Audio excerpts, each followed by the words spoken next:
And so now if you all have any questions about China overall or sports in China, I can try to answer them. Or if you have any questions about my own experience or just any questions, and we'll see if I can give you my thought on it. If you want to put it in the group chat.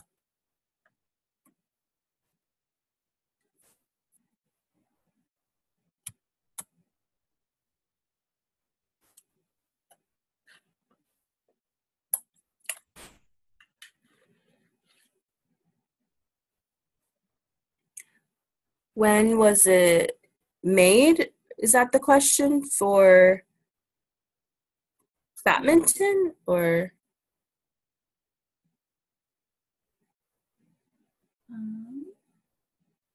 Oh, okay. So for badminton, it was also an ancient. So China's history is very, very long. And compared to the U.S. is kind of like an infant compared to China's history. And so this sport actually just evolved throughout the times. I don't think there was an exact date on when it started, but it just kept on evolving into what we know of today.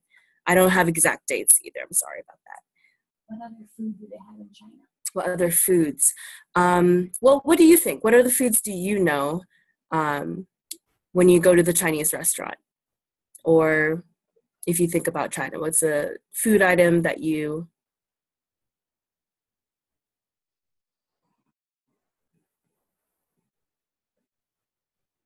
Oh, got a few questions, okay.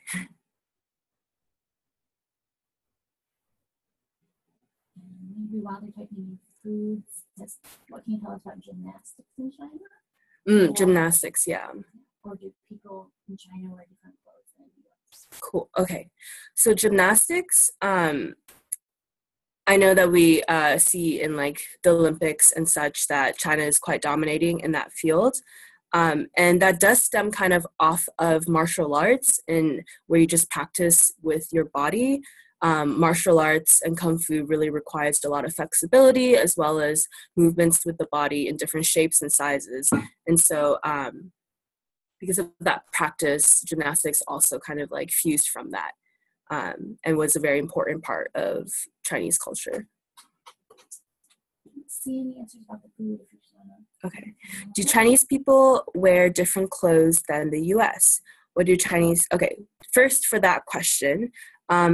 Nowadays, in the modern day, so right now, not really. Everyone is so connected all around the world that clothing is kind of the same throughout.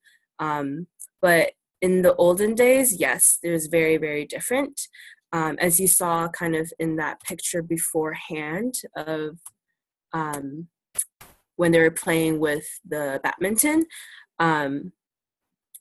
it was kind of that gown-looking wrap was worn by both females and males, and it had silk was a very important fabric in China, and it was very much used. It was used a lot versus other fabrics, so that was very different. Yeah, that's all the information I have off the top of my head. Maybe go back to what are some of the popular foods in China? The foods? Yeah, that you had asked them to think about. That was one of the first questions. Are they still on it? Yeah, what other food do they have in China? Okay. So back to food. This is perfect because I love food and I even took a class on Chinese food.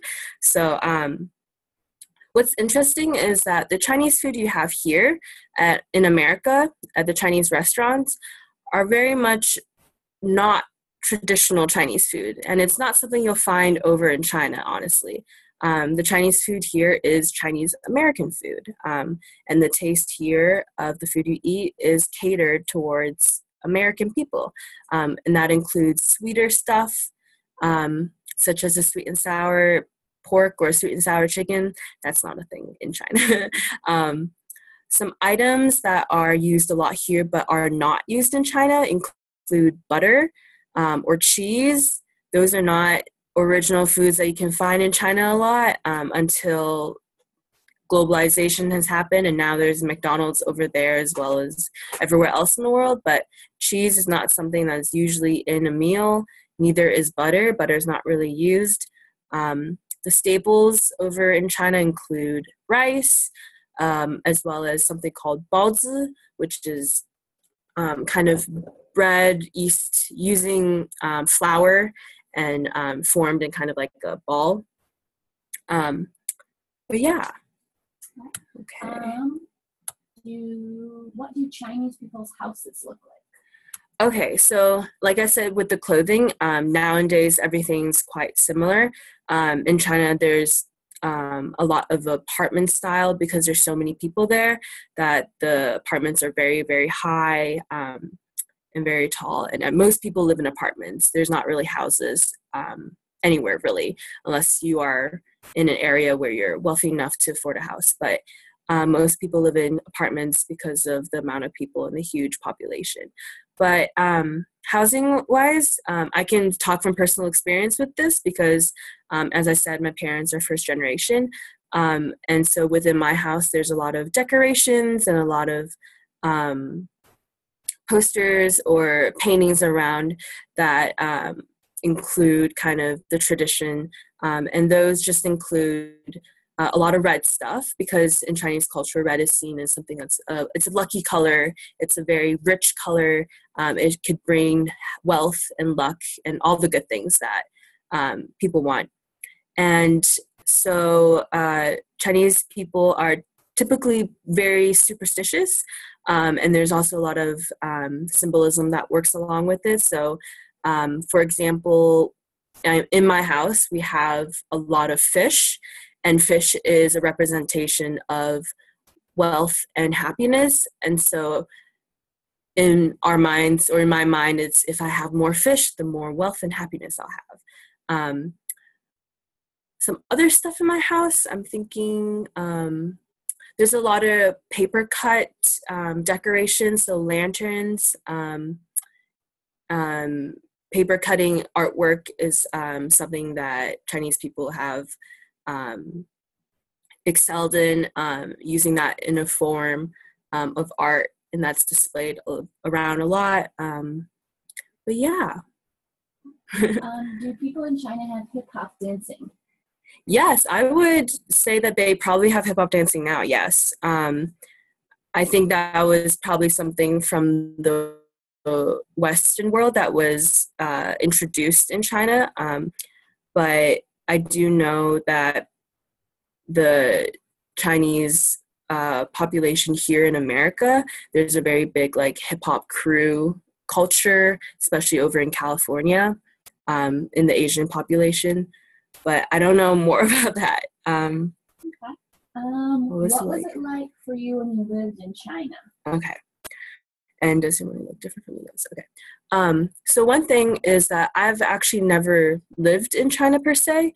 I've only visited multiple times. I wasn't born there. I grew up in the West. I was born in England. I grew up in North America, in Canada, and then here now.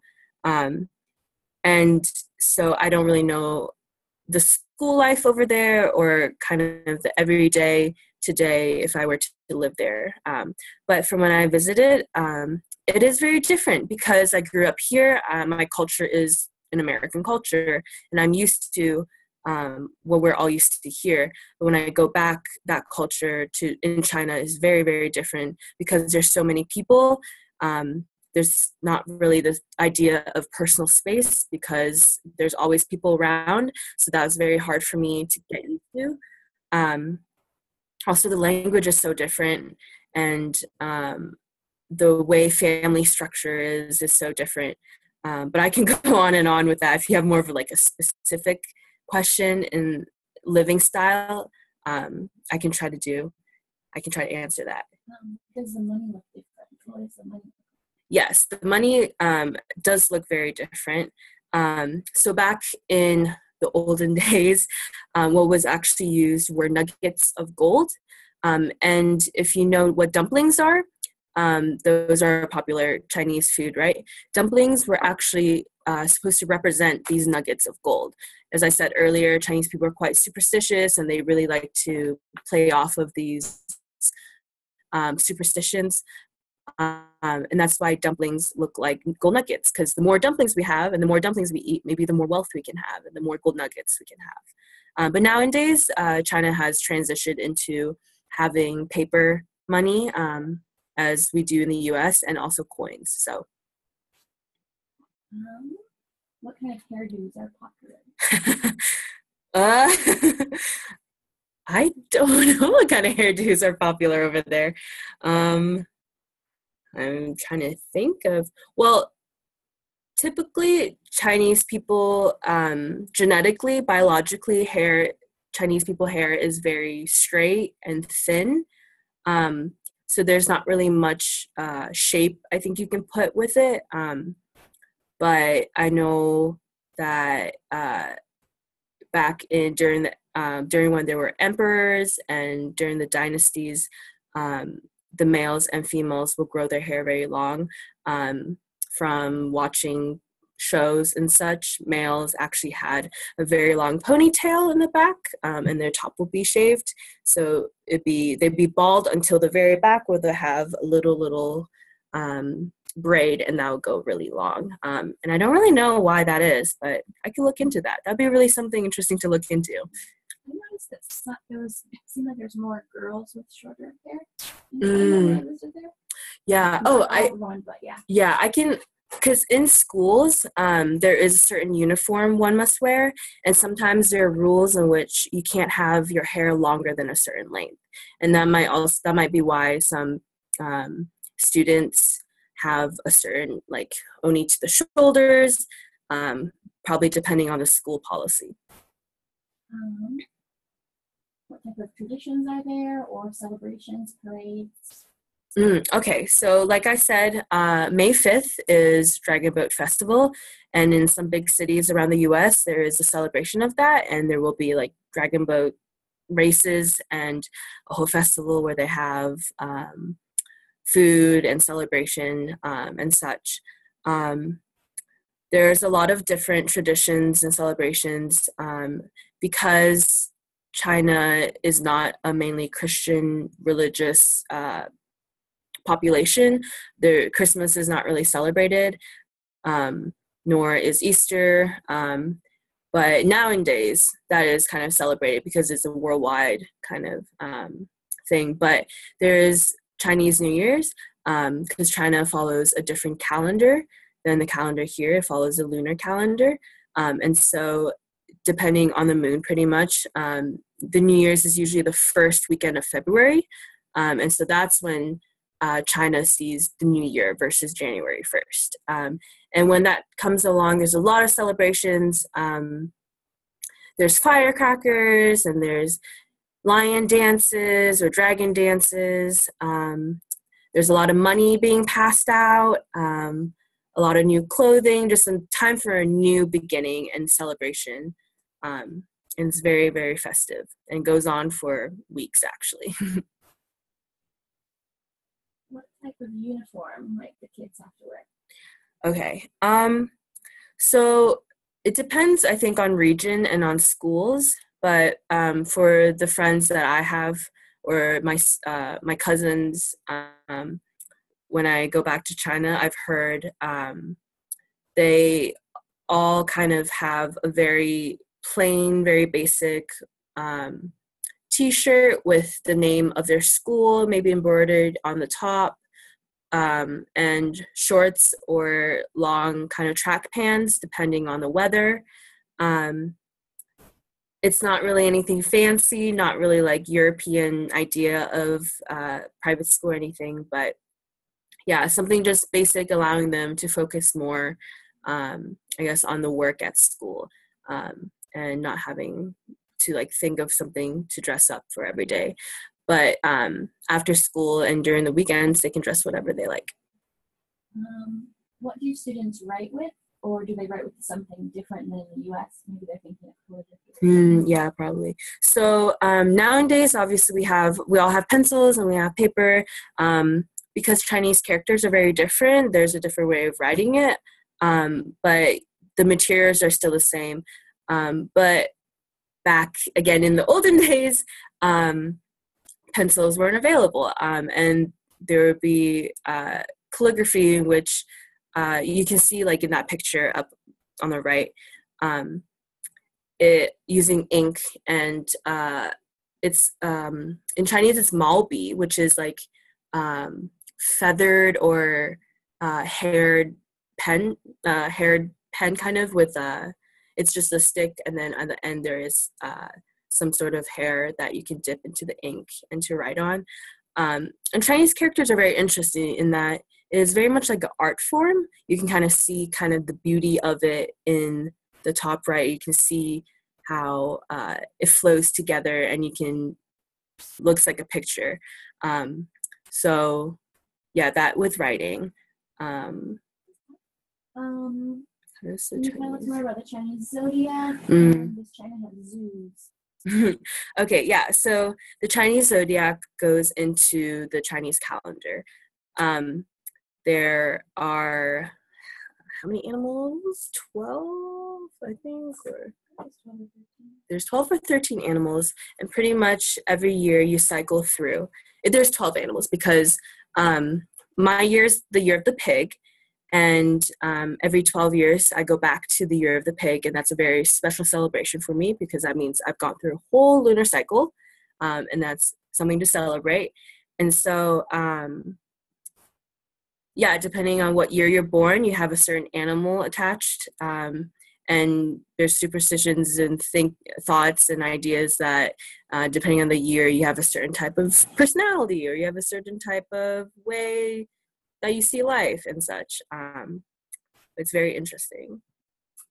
Zoos and what type of movies? Yes, they do have zoos. I remember visiting a lot of zoos while I was over there. The structure of the zoos, I think, were a bit more different. They're very different from the ones here in the U.S. in that from the ones I experienced. So this isn't every single zoo in China, but the ones I experienced, there was less protection or less caging of the animals, and it was more wild. And I actually visited a panda sanctuary last time I visited, and that was probably the happiest day of my life because pandas are my favorite animals, and they're so cute, and you don't really see pandas here in the U.S. Because they all originated in China, and China doesn't really, there's not many pandas all around the world because pandas only have a specific environment they can live in. So that place in China they do prosper in. Yeah. What are the movies like? So movies, a lot of American popular movies are also popular in China. Sometimes they'll play it in English and then have subtitles in Chinese on the bottom. But China also produces their own movies, and they have their own celebrities that are quite popular. And I'm trying to think of what kind of movies I watched. There's a lot of movies based off of books, like popular Chinese books. I remember watching one dramatic movie that was in a series, and it was from a book series that was very popular among the youth, among like college students, among high schoolers. But a lot of American films and Western films are also very popular over there. What kind of games do kids play? I'm trying to have this. Okay. What kind of games? So I'm trying to think of some traditional games that I played when I was younger.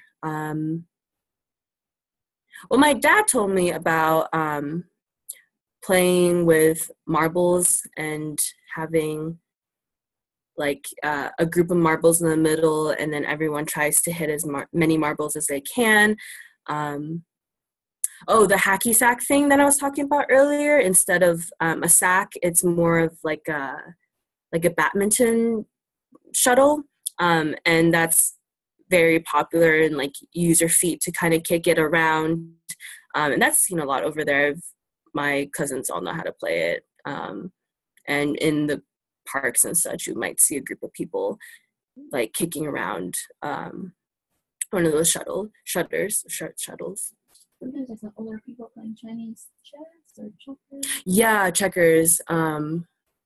Oh, there is this game called, it's like the Mao, I don't remember exactly what it's called, but it uses checkers or checker-like material, and on each one there is a certain symbol, and everyone kind of builds their own little wall that has all the symbols on it. I don't know exactly what the rules are, but I've heard it's really, really fun, and my grandma used to just play every single day, and they can gamble with it, you can just play for fun, but there's like a bunch of little symbols, and each symbol means something, and like if you play well, then you can get all of the little checkers in the middle, or you lose your checkers and such. Yeah. Are there forests with bears? Yeah, so pandas live in forests, and pandas are mainly in the region of Sichuan, which is up north and kind of to the west. Yeah, I think it's up north where there's a lot of mountains regions and a lot of forests and such, and that is where that's their natural environment. That's where all the bamboo is, and that's how they eat all the bamboo there. Can you speak some Chinese for us? Or can you count to 10? Count to 10. I can count to 10 in Chinese for you.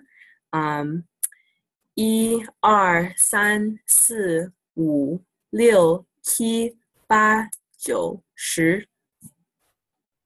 Sounds very different, doesn't it? It's actually written very different too. The numbers are written differently. Were Pokemon made in China? I don't think so. I think Pokemon was probably Japan or Korea. A lot of the comics like Pokemon or Digimon or Naruto, all of those were more Japanese anime and manga. You want to know the animal for the birth year 2006, which I can look up. Yeah, we can look it up. And maybe if you want to teach them a few more words in Chinese, like hello or goodbye or yes and no. Yeah. So hello is ni hao, and that is pretty much ni is you, hao is good. So ni hao is like you good, pretty much, or hello. Thank you is 谢谢. That's two same sounds together. It's the same word together or the same character together. 谢谢. It's very hard because some of the sounds produced in Chinese, if you've spoken English all your life, you've never really produced it before. And so there's a different way your mouth is positioned and your tongue is positioned that if you haven't practiced and if you haven't really used that position before, it's very hard to make that sound. I'm still struggling sometimes because English is my main language, and I'm learning Chinese right now, but there's certain words or characters that I still can't really pronounce properly. Also in the Chinese language, we have different tones, and that just means there's like a different way you say a sound. So if I were to use one sound being ma, M-A, right, ma, you have 4 different tones in Chinese that can mean 4 totally different things. So the first tone is a straight tone. So you just say like no intonation, no, nothing, just ma. And then the second one is kind of like an up tone. So you kind of do a little ma, like a up towards. The third one is a dip. So it's like a V, a dip. And you kind of do that in like ma, and you hear that dip. And then the last one is like a descending. So it'll be like ma. And each one of those means something different. So it's also very hard to think about, like when you're speaking, you have to think about the different tones as well as the different sounds. So 2006 is the year of the dog. So 2006 was the year of the dog. And that was actually the year before the pig. So it comes the dog and then the pig. The pig is the last one of the zodiac, and it goes right back to the beginning with the mice or the mouse. Yeah. Do they celebrate birthdays, and how do you celebrate? Yes. So like I said, that the zodiac calendar or the lunar calendar is different. So sometimes people celebrate 2 different birthdays because we follow the one that everyone here does, with January 1st being the beginning of the year, but also with February, the first weekend of February being the beginning of the year. So sometimes people celebrate 2 birthdays. But for birthdays, there's some traditions and such that my family likes to practice, which includes eating noodles. And the reason for eating noodles is because noodles are really long. And so by eating noodles, we're thinking, okay, like, have a long life. The more noodles I eat on my birthday, the longer I can have and more years I can have to celebrate. What else is there? Cakes weren't really that popular until now, having cakes, because sweets, sugar wasn't really, there's a different type of sweet that is used over in China using these like red beans or black beans or sesame seeds. That's a different type of sweetness versus like chocolate or such here. So it's 1:15. If you want to keep going, you can. If you need to go. Yeah, I can keep going. For maybe 5 more minutes. Yeah, I can take more questions for 5 more minutes. Do you put sauces on food? And what kind of food? So sauce, the sauce you see here, like the sweet and sour sauce or like other sauces you have at Chinese American restaurants, are not really used in China. They're a little too thick or a little too rich for the Chinese palate or the Chinese taste most times. But there is different, soy sauce is a very popular ingredient used in different seasonings and sauces. But usually the sauce used in food is very light, very just to add a little bit of flavor, but not overpowering. What are some different places in China? And can you describe the popular places? Yeah, so there's different provinces in China. Like here, the states, we have different states in the US, they have different provinces over there and regions. Beijing is the capital. And my family lives in a place called Tianjin, which is about an hour or so away. But China is a very big country, like the US, very big. So different places in China have different ways of talking, as we do here with the southern accents versus the northern accents. But the thing in China is that in these different places, sometimes they have such a thick accent or such a way of talking that common Mandarin people, so people from Beijing, might not understand. So depending on the region, also geographically it's very different. So Beijing is kind of in the central north, not high enough to be in the mountains by Mongolia. So it's quite flat and plain. And it's colder usually up there as well during the winter and summers. And then if you move down towards Fujian, by the coast province, that Fujian is the closest province to Taiwan and Hong Kong.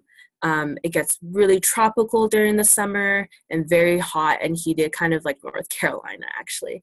And there's different plants over there as well. I think seeing something is kind of like palm trees down there, but not exactly palm trees. And then if you move towards where the pandas live in Sichuan, that's also a colder region, a lot of mountains, a lot of forests, a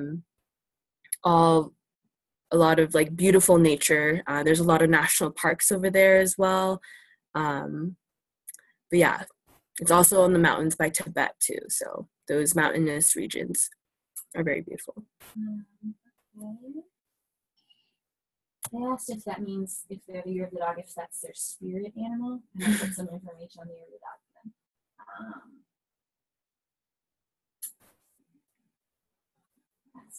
Any other questions? Is there any other questions that I can try to answer? Again, if you're really interested in some of these stuff, you should go and search up some answers yourself, because I only have my answers and my own experience. So if you want other knowledge and want to keep on learning about it, you can go and search it up and read about books or watch movies.